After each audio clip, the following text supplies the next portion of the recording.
जो कुछ भी हमारे साथ घटता है उसे लेकर हमें ईश्वर से कुछ न कुछ शिकायत हमेशा रहती है, और ये शिकायत होना लाजमी भी है, क्योंकि हम उतना ही देख और महसूस कर पाते हैं जितना हमारा दायरा होता है। उस नियति की योजना का हमें दूर दूर तक कोई अंदाजा नहीं होता। आज हम नियति की योजना से संबंधित एक कहानी पढ़ेंगे, जिसमें हम जान पाएंगे कि जीवन में जो कुछ भी होता है वो नियति की योजना के अनुसार होता है। एक बार बुद्ध आंखें बंद करके अपने मौन में बैठे हुए थे। तभी एक व्यक्ति बुद्ध के पास आया और अपने जीवन की सभी समस्याओं को लगातार बोलता गया, लेकिन बुद्ध ने न अपनी आंखें खोली न उस व्यक्ति की तरफ देखा। बुद्ध, मेरे और मेरे जैसे बहुत से लोगों के जीवन में इतना कष्ट है, फिर भी आप एक मूर्ति की तरह मौन बैठे हुए हैं।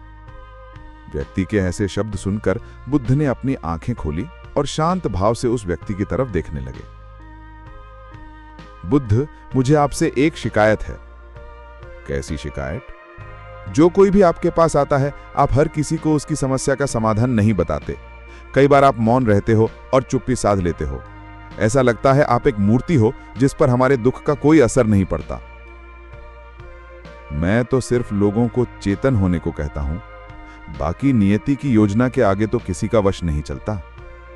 व्यक्ति बोला, अगर सब कुछ नियति ही संभाल रही है, फिर तो हमारे लिए जीवन में करने और कहने को कुछ बचता ही नहीं है। बुद्ध बोले, तुम सत्य कह रहे हो। नियति जीवन को खुद ही संभाल रही है, इसलिए पृथ्वी का संतुलन बना हुआ है। बुद्ध की बात सुनकर तो उस व्यक्ति का कष्ट और भी बढ़ गया। वो कहने लगा, बुद्ध, मुझे माफ करें, लेकिन मैं आपकी बात से सहमत नहीं हूँ। मेरा ये मानना है कि यदि लोग आपको मानते हैं तो आपको हर किसी को उनकी समस्या का समाधान देना चाहिए। बुद्ध बोले, ठीक है, यदि तुम्हें ऐसा लगता है तो फिर तुम एक दिन मेरी तरह वस्त्र धारण करके मेरी जगह बैठो। व्यक्ति बोला, ठीक है, यदि मेरे पास कोई व्यक्ति आएगा तो मैं उसकी समस्या का समाधान अवश्य ही कर दूंगा। बुद्ध बोले, ठहरो, इतनी आतुरता अच्छी नहीं है। तुम्हें यहाँ पर मेरी तरह बनकर बैठना तो है, लेकिन तुम्हें एक मूर्ति की तरह बैठना है। जो भी तुम्हारे पास आए, तुम बस उनकी बातें सुनना और मौन रहना।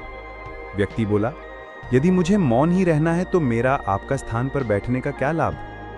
बुद्ध बोले, बात लाभ या हानि की नहीं है, बात नियति की योजना को समझने की है।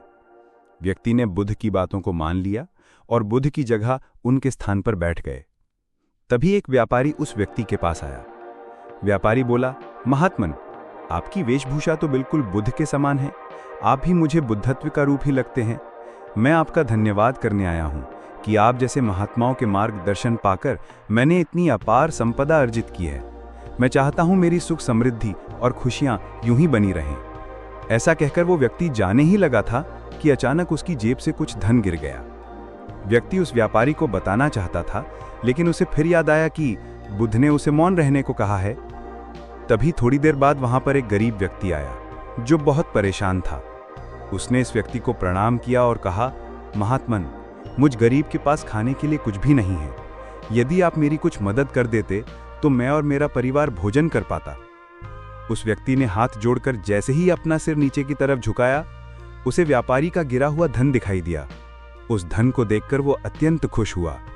उसने महात्मा के आगे हाथ जोड़े और धन लेकर खुशी खुशी वहां से निकल गया। तभी कुछ देर बाद वहां पर एक नाविक आया। उसने भी उस व्यक्ति को महात्मा समझकर उन्हें प्रणाम किया और कहने लगा, महात्मा, मैं कुछ दिनों के लिए अपने परिवार के साथ एक नाव की यात्रा पर जा रहा हूं। मुझे आपसे आशीर्वाद चाहिए कि यात्रा मंगलमय हो। व्यक्ति ने मौन होकर ही उसकी तरफ देखकर सिर हिलाकर हाँ में जवाब दिया। अब थोड़ी देर और ही हुई थी कि व्यापारी वापस उसी जगह पर आ गया। उसकी नजर जैसे ही नाविक पर पड़ी, उसने उसे पकड़कर कहा, तूने मेरा धन चुराया है। यहीं पर मेरा धन गिर गया था और यहां अभी तू ही खड़ा है। इसका मतलब यह है कि तू ही चोर है।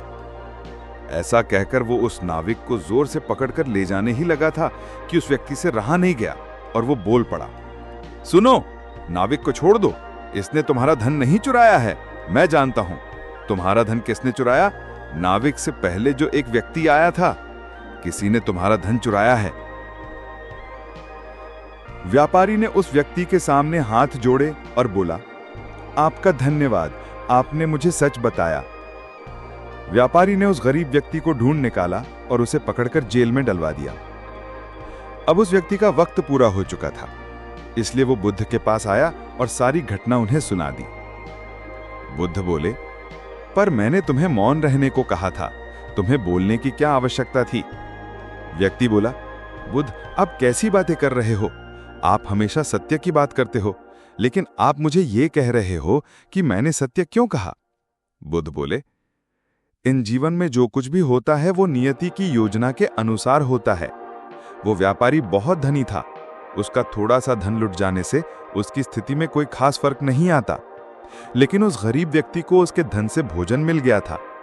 और जो नाविक समुद्र की यात्रा के लिए कह रहा था, नियति में यह लिखा था कि समुद्री यात्रा में उसकी मृत्यु होने वाली थी। यदि व्यापारी नाविक को पकड़कर जेल में डाल देता तो कम से कम उसकी मृत्यु तो नहीं होती, लेकिन तुमने नियति की योजना में दखल देकर उसे बदलने की कोशिश की है।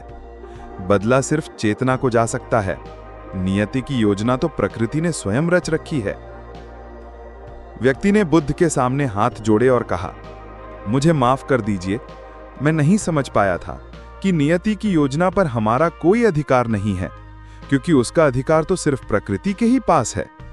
लेकिन आज आपने मुझे एहसास कर दिया है कि मनुष्य का फर्ज चेतना बनना है।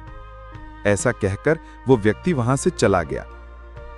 इस कहानी से हमें यह शिक्षा मिलती है कि हमें कभी भी परिस्थितियों को दोष नहीं देना चाहिए, क्योंकि परिस्थिति बाहर का विषय है और मनुष्य के मन की स्थिति उसके अंदर का विषय है। हमारा पूरा ध्यान हमारे मन की स्थिति पर होना चाहिए, ना कि बाहरी परिस्थितियों पर। इसलिए नियति की योजना को कोसने से अच्छा है कि हम अपना पूरा ध्यान अपने मन की स्थिति को ठीक करने में लगाएं।